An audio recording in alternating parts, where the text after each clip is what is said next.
keep it going for the very funny Mary Huth.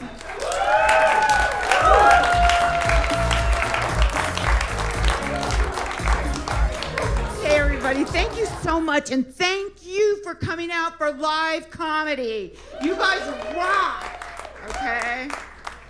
So I have 19-year-old twin boys. There's no string, okay. And I am also a lesbian. So that makes me a lesbian empty nester. And prior to that, I was a lesbian soccer mom. And before that, I was happy. It's all different now, all different. So, you really, should not judge people by just how they look, because I might not look like I'm the kind of woman who had 2 dicks in her at the same time, but I am.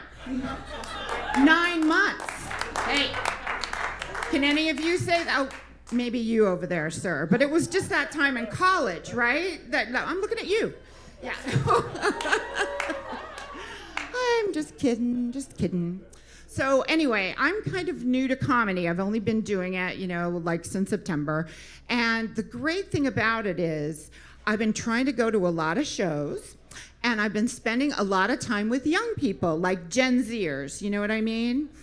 And I gotta say, the Gen Zers have really interesting ideas about parenting, I went to this one show, dude gets up there, it's like, when I have kids, they're gonna do the laundry, and they're gonna wash the dishes, and you're gonna clean up. And I'm like, yeah, that's just how kids work. Let me explain it to you. Imagine the worst roommate you ever had in your whole life. Like that psychopath from college or whatever, and then multiply that worst roommate exponentially, and you might just get close to what it's like having a kid in your house, okay? They don't clean shit. They don't pay for shit. They expect you to feed them every fucking day, okay? It's really true. And let's just say you're a psychopath and you're able to beat your children into submission, into performing all of these tasks. It would still be the most profoundly stupid financial decision you ever made, okay? Because I have a cleaning lady. I do pay her to clean my house. But, I never had to send her to lacrosse camp in Delaware, okay? So financially, kids just don't usually work out. And then the other thing that happens to me is that I will usually get approached by a darling young woman, and she will come up to me and she goes, "Oh my God, you have twins! You're so lucky! That's just what I want." And I'm always like, oh, this bitch, right? And I'm like, not to bring everybody down, but twins increase the instances of maternal depression and divorce and birth defects. And they are the leading cause of fruit roll-up tits. So you may just want to rethink your IVF plans, Octomom, because there's going to be consequences. There's going to be consequences, okay? I didn't even drink anything, and I'm falling down. So the other thing is my partner and I have been together for 28 years. I mean, if you can believe that somebody put up with this shit for 28 years, she deserves some kind of Nobel Peace Prize or something.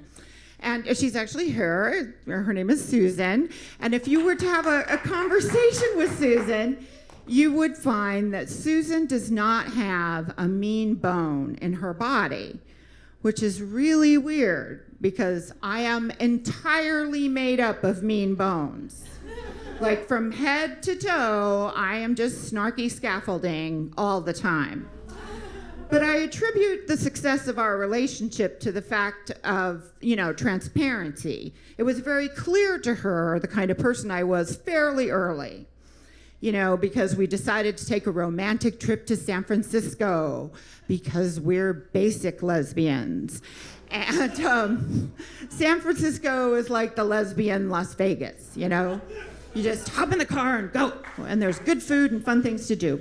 So we're in Chinatown, and it's rainy, and so we're in Chinatown, and it's rainy and cold. Here's a little hack for you people who aren't Chinese. If you want Chinese food, go to the place that's filled with people who are Chinese eating there, okay? Because Panda Express is garbage. So Susan sits down, she orders this giant bowl of like dumplings, and it's almost like dinner in a show because she cannot get any of the dumpling soup into her mouth, you know? Like the bok choy is sliding across the table and the dumplings are plopping back in. So, after about 10 minutes, I decided to have mercy on her, and so I called the waitress over. I'm like, Miss, could you come over here, please? I'm sorry. You know what? I think Whitey Butler needs a fork. And then she knew what a bitch I was. Anyway, thank you so much for coming out. Thank you, Sally. Thank you, Vargas. This was just great.